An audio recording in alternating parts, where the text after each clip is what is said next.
ओं नमो लक्ष्मी नारायणाय ओं सावित्री देव्यै नमः।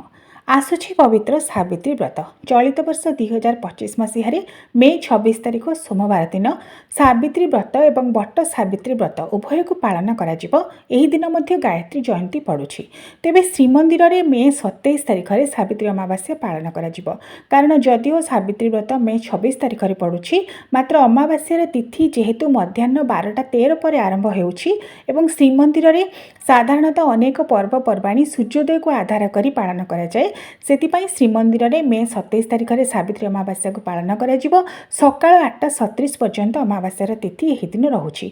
तेबे अन्य माने जो माने घरे पालन करिवे बा मंदिर रे पालन करिवे सेमाने समस्ते बिना संदेह रे मे 26 तारिख दिन ही चलित वर्ष सावित्री व्रत को पालन करिवे, व्रत रखिवे। एही दिन ज्येष्ठ अमावास्या दिन सावित्री अमावास्या पड़ी थाए, जहाकू सावित्री व्रत बा बट सावित्री व्रत भाव आम पालन करिथाउ। एही दिन नक्षत्र द्विजा नक्षत्र रहुछि, जोग मध्य शोभन रहुछि, अत्यंत शुभ जोग मध्य पड़ुछि चलित वर्ष। एवं साधारणतः सावित्री व्रत आमे माने जानि थाउ गोटे दिन पालन करा जाए, मात्र प्रकृत रे एही व्रत पालन करिवार 3 दिन नियम रहिछि।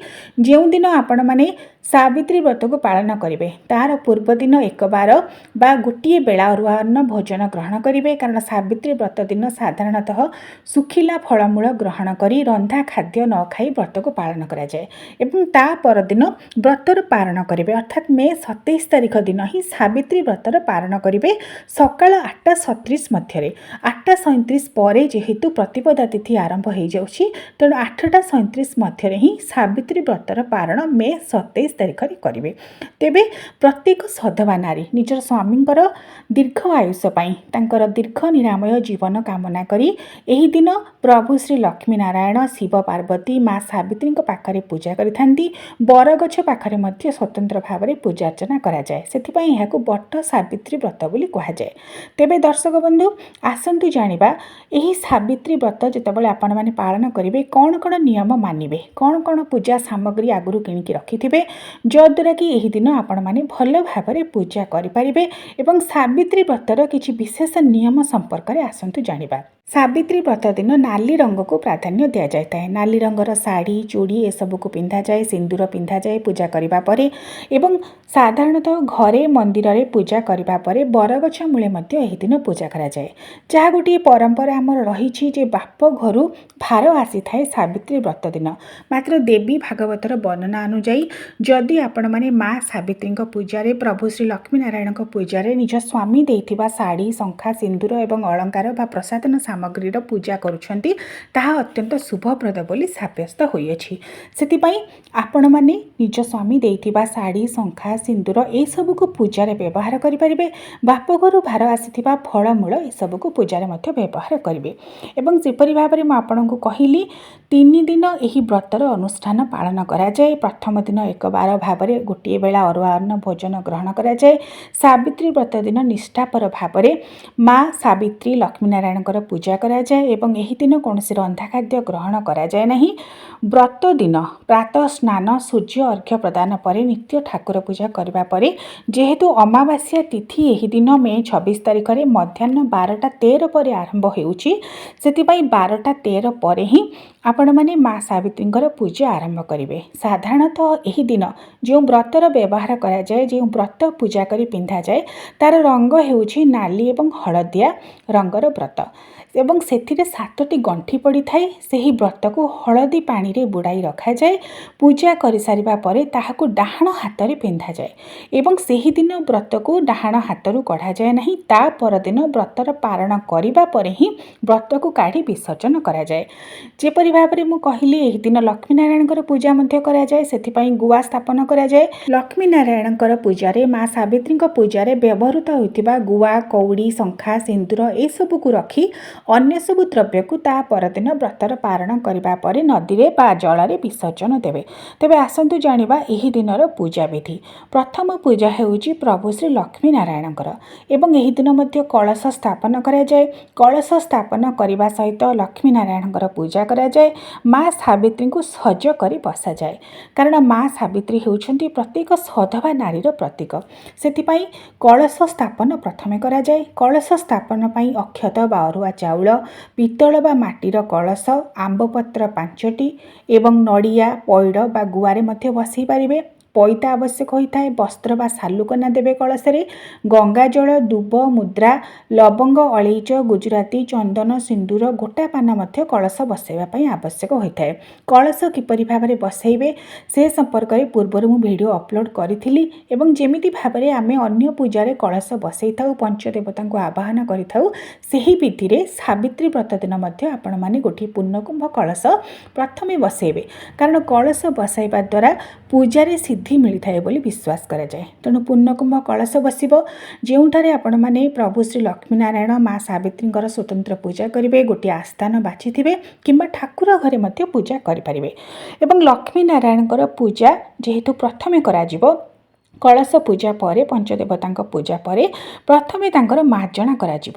ମାର୍ଜନାରେ ଆପଣ ଚନ୍ଦନ, ଚୁଆ, କର୍ପୂର, ମା ଲକ୍ଷ୍ମୀଙ୍କର ମାର୍ଜନାରେ ହଳଦୀ ଦେଇପାରିବେ, ଅଁଳା ଗୁଣ୍ଡ ଦେଇପାରିବେ। ପ୍ରଥମେ ମାର୍ଜନା କରିବେ ଭଲ ଭାବରେ, ତାପରେ ପଞ୍ଚାମୃତରେ ସ୍ନାନ କରାଇବେ। ଯେହେତୁ ସାବିତ୍ରୀ ବ୍ରତ ବିଶେଷ ପୂଜା, ସେଥିପାଇଁ କ୍ଷୀର, ଦହି, ଘିଅ, ମହୁ, ଗୁଡ଼ ବା ଶର୍କରାରେ ସ୍ନାନ କରାଇବେ ବା ପୃଥକ ପୃଥକ ଭାବରେ ସ୍ନାନ କରାଇବେ। ତାପରେ ଭଲ ଭାବରେ ଶ୍ରୀଅଙ୍ଗକୁ ପୋଛି ତାଙ୍କୁ ବସ୍ତ୍ର ଦେବେ। ପ୍ରଭୁ ଶ୍ରୀ ନାରାୟଣଙ୍କୁ ହଳଦିଆ ରଙ୍ଗର ବସ୍ତ୍ର ଦେବେ, କାରଣ ସିଏ ହେଉଛନ୍ତି ପୀତବାସ, ତାଙ୍କର ହଳଦିଆ ରଙ୍ଗ ଅତ୍ୟନ୍ତ ପ୍ରିୟ। ମା ଲକ୍ଷ୍ମୀଙ୍କୁ ନାଲି ରଙ୍ଗର ଶାଢ଼ୀ, ନାଲି ରଙ୍ଗର ଓଢ଼ଣି ଦେବେ ଏବଂ ପ୍ରଭୁଙ୍କୁ ଚନ୍ଦନ ଦେବେ, ଶ୍ଵେତ ଚନ୍ଦନ, ଏବଂ ମାଙ୍କୁ ଦେବେ ସିନ୍ଦୁର। ତାପରେ ପୁଷ୍ପ ଦେବେ। ସାଧାରଣତଃ ଧଳା କିମ୍ବା ହଳଦିଆ ରଙ୍ଗର ସୁଗନ୍ଧିତ ପୁଷ୍ପ ପ୍ରଭୁ ଶ୍ରୀ ଲକ୍ଷ୍ମୀନାରାୟଣଙ୍କୁ ଦିଆଯାଇଥାଏ ଏବଂ ଗନ୍ଧ ବା ଚନ୍ଦନ ସହିତ ଧୂପ, ଦୀପ, ନୈବେଦ୍ୟ, ବିବିଧ ପ୍ରକାର ଫଳ ଦେଇ ପଞ୍ଚୋପଚାର ବିଧିରେ ଏହି ଦିନ ଲକ୍ଷ୍ମୀନାରାୟଣଙ୍କର ପୂଜା କରାଯାଏ। ଏବଂ ଏପଟେ ମା ସାବିତ୍ରୀଙ୍କୁ ମଧ୍ୟ ସଜ କରି ତାଙ୍କ ପାଖରେ ବସାଯାଏ। ମା ସାବିତ୍ରୀ ସତେ ଯେପରି ସବୁ ପ୍ରକାର ଅଳଙ୍କାରରେ ପରିପୂର୍ଣ୍ଣ ହୋଇ, ବସ୍ତ୍ର ଲାଗି ହୋଇ, ସୁନ୍ଦର ଭାବରେ ସଜ୍ଜିତ ହୋଇ ବସିଥାନ୍ତି। ଏବଂ ମା ସାବିତ୍ରୀ ଯେହେତୁ ସମସ୍ତ ପ୍ରକାର ସଧବା ନାରୀଙ୍କର ପ୍ରତୀକ ଏବଂ ଏହି ଦିନ ତାଙ୍କର ପୂଜା କରିବା ଦ୍ୱାରା ସେ ଆଶୀର୍ବାଦ ପ୍ରଦାନ କରିଥାନ୍ତି। ସତୀ ଶିରୋମଣି ବୋଲି ତାଙ୍କୁ କୁହାଯାଏ। ନିଜର ସ୍ୱାମୀଙ୍କର ଜୀବନ ରକ୍ଷା ପାଇଁ ଯମରାଜାଙ୍କ ସହିତ ମଧ୍ୟ ସିଏ ଯୁକ୍ତି କରିବାକୁ ପଛାଇ ନଥିଲେ ଏବଂ ନିଜର ପରମ ସତୀତ୍ୱର ପରାକାଷ୍ଠା ବଳରେ ନିଜର ସ୍ୱାମୀଙ୍କର ଜୀବନ ରକ୍ଷା କରିପାରିଥିଲେ ବୋଲି ତାଙ୍କୁ ପ୍ରତ୍ୟେକ ସାବିତ୍ରୀ ବ୍ରତ ଦିନ ବିଶେଷ ଭାବରେ ପୂଜା କରାଯାଏ, ତାଙ୍କୁ ସୁସଜ୍ଜିତ କରି ବସାଯାଏ। ମା ସାବିତ୍ରୀଙ୍କର ମୂର୍ତ୍ତି ବା ଚିତ୍ରପଟ ଆଣି ଆପଣମାନେ ପୂଜା କରିପାରିବେ କିମ୍ବା ଶିଳ ବା ଶିଳପୁଆରେ ହଳଦୀ ଗୁଣ୍ଡ ଏବଂ ଅଁଳା ଗୁଣ୍ଡ, ଅଁଳା ପତ୍ରର ଗୁଣ୍ଡ ସହିତ ଗୋଟା ହଳଦୀକୁ ବାଟି ମଧ୍ୟ ସୁନ୍ଦର ଭାବରେ ମାଙ୍କର ଶ୍ରୀମୁଖକୁ ପ୍ରସ୍ତୁତ କରିବେ। କଉଡ଼ିରେ ତାଙ୍କର ଆଖି ପ୍ରସ୍ତୁତ କରିପାରିବେ, ଚକ୍ଷୁ ଦାନ କରିବେ ତଚକ୍ଷୁ ମନ୍ତ୍ରରେ ଏବଂ ତା ସହିତ ସିନ୍ଦୁର, କଜ୍ଜଳ, ଅଳଙ୍କାର, ବିବିଧ ପ୍ରକାର ପୁଷ୍ପ, ଗେଣ୍ଡୁ ପୁଷ୍ପ, ଧଳା ଏବଂ ହଳଦିଆ ରଙ୍ଗର ପୁଷ୍ପ ଏସବୁକୁ ଦେବେ। ନାଲି ରଙ୍ଗର ବସ୍ତ୍ର ଏବଂ ଓଢ଼ଣି ମଧ୍ୟ ଦେବେ ଏବଂ ମାଙ୍କୁ ସୁସଜ୍ଜିତ କରିବା ପାଇଁ ତାଙ୍କର ଯାହା ଯାହା ଅଳଙ୍କାର, ଯେପରି ଭାବରେ ଆମେ ନାରୀମାନେ ପିନ୍ଧିଥାଉ, ଗୋଟିଏ ସଧବା ନାରୀର ଯାହା ଯାହା ଅଳଙ୍କାର ଥାଏ, ଶଙ୍ଖା, ସିନ୍ଦୁର, ଚୁଡ଼ି ସହିତ ବିବିଧ ପ୍ରକାର ଅଳଙ୍କାର ମାନ ମାଙ୍କୁ ପିନ୍ଧାଇବେ। ସୁନା ହାର ପିନ୍ଧାଇବେ, ସୁନାର କୁଣ୍ଡଳ ପିନ୍ଧାଇବେ, ବିବିଧ ପ୍ରକାର ଅଳଙ୍କାରରେ ସଜାଇ ମାଙ୍କୁ ବସାଇବେ ଏବଂ ସିନ୍ଦୁର 2ଟି ରଖିଥିବେ, ଗୋଟିଏ ଦେବୀଙ୍କ ପାଇଁ, ଗୋଟିଏ ନିଜ ପାଇଁ। ଅଳତା 2ଟି ରଖିବେ, ଗୋଟିଏ ଦେବୀଙ୍କ ପାଇଁ, ଗୋଟିଏ ନିଜ ପାଇଁ।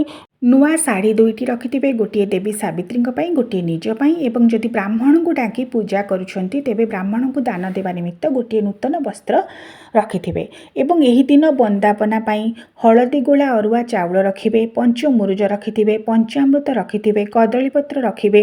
ଏବଂ ସାଧାରଣତଃ ବିବାହର ପ୍ରଥମ ବର୍ଷରୁ ହିଁ ସାବିତ୍ରୀ ବ୍ରତ ଆରମ୍ଭ କରାଯାଏ। ଯଦି କୌଣସି କାରଣବଶତଃ ବିବାହର ପ୍ରଥମ ବର୍ଷରୁ ସାବିତ୍ରୀ ବ୍ରତ ଆରମ୍ଭ କେହି କରିପାରନ୍ତି ନାହିଁ, ତେବେ ଦ୍ୱିତୀୟ ବର୍ଷରୁ ମଧ୍ୟ ଆରମ୍ଭ କରିପାରିବେ।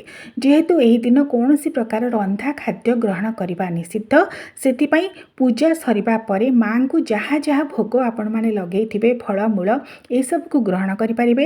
ଗଜା ମୁଗ, ଗଜା ବୁଟ, ଶାଗୁ, ମିଶ୍ରି, ଭୁସି, ଫଳମୂଳ, ଧୁଆ ମୁଗ, ପଣସ ଏସବୁକୁ ମଧ୍ୟ ଆପଣମାନେ ଗ୍ରହଣ କରିପାରିବେ। ଏବଂ ଯେତେବେଳେ ଲକ୍ଷ୍ମୀନାରାୟଣଙ୍କର ପୂଜା, ମା ସାବିତ୍ରୀଙ୍କର ପୂଜା ଏହି ଦିନ ଆପଣମାନେ କରୁଛନ୍ତି, ମନେ ରଖିବେ ଉତ୍ତର ପୂର୍ବ ଦିଗ ବା କୋଣରେ ତାଙ୍କୁ ବସାଇବେ, ଯେପରିକି ତାଙ୍କର ମୁଖ ପଶ୍ଚିମ ପଟକୁ ରହୁଥିବ ଏବଂ ଆପଣଙ୍କର ମୁଖ ପୂର୍ବ ପଟକୁ ରହୁଥିବ। ପୂର୍ବ ଦିଗକୁ ଚାହିଁ ମା ସାବିତ୍ରୀଙ୍କୁ, ଲକ୍ଷ୍ମୀନାରାୟଣଙ୍କୁ ପୂଜା କରିବେ।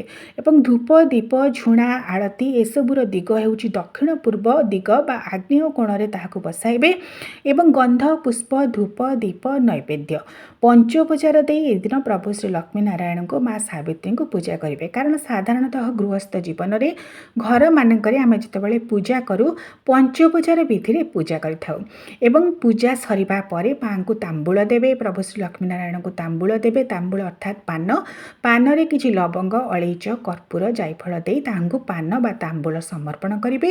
ପରିଶେଷରେ ହିଁ ଆଳତି କରିବେ। ଆଳତି 3 ବାର ବା 7 ଥର କରିବେ ଏବଂ ଯାହା ଭୋଗ ନୈବେଦ୍ୟ ରହିଥିବ ତାହାକୁ ଆପଣମାନେ ପୂଜା ସରିବା ପରେ ବ୍ରତ ଡାହାଣ ହାତରେ ପିନ୍ଧିବା ପରେ ହିଁ ସେହି ଭୋଗକୁ ଗ୍ରହଣ କରିବେ ଏବଂ ସେହିଦିନ କୌଣସି ପ୍ରକାର ରନ୍ଧା ଖାଦ୍ୟ ଅନ୍ନ ଗ୍ରହଣ କରିବେ ନାହିଁ। ଯଦି ଗ୍ରହଣ କରିବେ ତାହେଲେ ବ୍ରତ ଖଣ୍ଡିତ ହେବ। ତା ପରଦିନ ସୂର୍ଯ୍ୟୋଦୟ ପରେ ସୂର୍ଯ୍ୟଙ୍କୁ ଅର୍ଘ୍ୟ ପ୍ରଦାନ କରି ସକାଳ 8:36 ମଧ୍ୟରେ ନିତ୍ୟ ନୈମିତିକ ଭାବରେ ଠାକୁର ପୂଜା ଶେଷ କରି ପ୍ରଭୁ ଶ୍ରୀ ଲକ୍ଷ୍ମୀ ନାରାୟଣ ଏବଂ ମା ସାବିତ୍ରୀଙ୍କୁ ପୂଜା କରି ବ୍ରାହ୍ମଣଙ୍କୁ କିଛି ଦାନ ଦେଇ ବ୍ରତର ପାରଣ କରିବେ। ଏପରି ଭାବରେ ସାବିତ୍ରୀ ବ୍ରତର ପୂର୍ବ ଦିନ ବା ସାବିତ୍ରୀ ବ୍ରତ ଦିନ ଆମିଷ ଗ୍ରହଣ କରାଯାଏ ନାହିଁ। ସାବିତ୍ରୀ ବ୍ରତର ପାରଣ ଦିନ ମଧ୍ୟ ଆମିଷ ଆଦି ଗ୍ରହଣ କରିବେ ନାହିଁ। ସାତ୍ତ୍ୱିକ ଭୋଜନ ଗ୍ରହଣ କରି ବ୍ରତର ପାରଣ କରିବେ। ଆସୁଛି ପବିତ୍ର ସାବିତ୍ରୀ ବ୍ରତ। ଏହି ଅବସରରେ ଆପଣମାନଙ୍କୁ ଅନେକ ଅନେକ ଅଭିନନ୍ଦନ।